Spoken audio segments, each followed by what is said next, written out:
مستثنی ایسا لفظ ہے جو الا اور اس کے نظائر کے بعد مذکور ہو تاکہ معلوم ہو جائے کہ نسبت نہیں کی گئی ہے اس کی طرف اس چیز کی جس کی نسبت کی گئی ہے اس کے ما قبل کی طرف، اور وہ دو قسم پر ہے۔ مستثنی کی تعریف کر کے اس کی اقسام بیان کریں۔ مستثنی ایسا لفظ ہے جو الا اور اس کے نظائر کے بعد مذکور ہو، اور مستثنی کی دو قسمیں ہیں، نمبر 1 مستثنی متصل، نمبر 2 مستثنی منقطع۔ مستثنی کے اعراب کی کتنی قسمیں ہیں، ہر ایک کو بالتفصیل پیش کریں۔ مستثنی کے اعراب کی 4 قسمیں ہیں۔ نمبر 1 اگر مستثنی متصل کلام معجم میں الا کے بعد واقع ہو، یا مستثنی منقطع ہو، یا مستثنی منہ پر مقدم ہو، یا خلا عدا ما عدا لیس لا یکون کے بعد واقع ہو تو مستثنی منصوب ہوتا ہے۔ نمبر 2 اگر مستثنی کلام غیر معجم میں ہو اور مستثنی منہ مذکور ہو تو 2 صورتیں جائز ہیں، ما قبل سے بدل اور نصب۔ نمبر 3 اگر مستثنی مفرغ ہو یعنی کلام غیر معجم میں الا کے بعد واقع ہو اور مستثنی منہ مذکور نہ ہو تو اعراب عامل کے اعتبار سے آئے گا۔ نمبر 4 اگر مستثنی غیر سوا حاشا کے بعد واقع ہو تو مستثنی مجرور ہوگا۔ ماشاءاللہ۔ السؤال الثانی، آپ صفحہ 81 کھولیے۔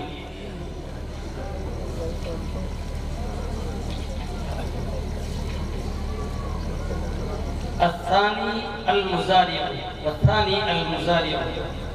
والثاني المضارع وهو فعل يشبه الاسم بإحدى حروف أتينا في أوله لفظا في اتفاق الحركات والسكنات نحو يضرب ويستخرج۔ ترجمہ کیجئے۔ اور دوسرا مضارع ہے اور وہ ایسا فعل ہے جس کی نسبت کی جائے ایسے اسم کی طرف حروف اتینا میں سے کسی ایک کے ساتھ، اور حروف لفظوں کے اعتبار سے حرکات و سکانات کے متفق ہونے میں، جیسے یضرب و یستخرج۔ فعل مضارع کی تعریف کریں۔ فعل مضارع وہ فعل ہے جس کے شروع میں حروف اتینا میں سے کسی ایک کا آنے کی وجہ سے لفظ و معنی اسم فاعل کا مشابہ ہو۔ فعل مضارع کے اعراب کتنے ہیں؟ فعل مضارع کے اعراب کی 3 قسمیں ہیں، رفع، نصب، جزم۔ فعل مضارع کے اعراب کے اقسام بالتفصیل پیش کریں۔ فعل مضارع کے اعراب کی 4 قسمیں ہیں۔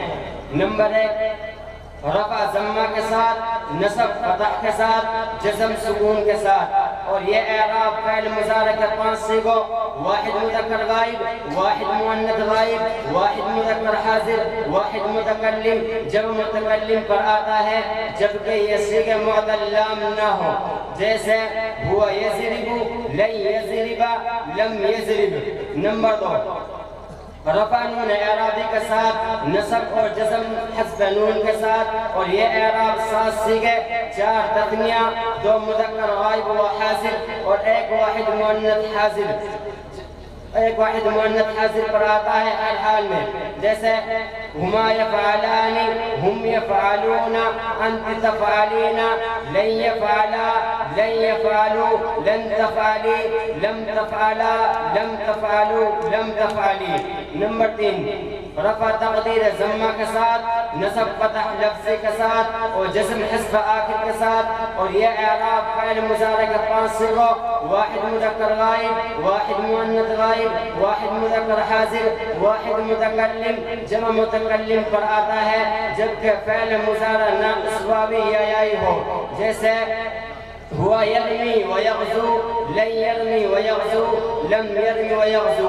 نمبر 4 رفع تقدیر ضمہ کے ساتھ، نصب تقدیر فتح کے ساتھ اور جزم حذف آخر کے ساتھ، اور یہ اعراب فعل مضارع کے 5 صیغوں، واحد مذکر غائب، واحد مؤنث غائب، واحد مذکر حاضر، واحد متکلم، جمع متکلم پر آتا ہے جبکہ یہ صیغہ معدل الفی ہو، جیسے ہوا یسعى، لن یسعى، لم یسعى۔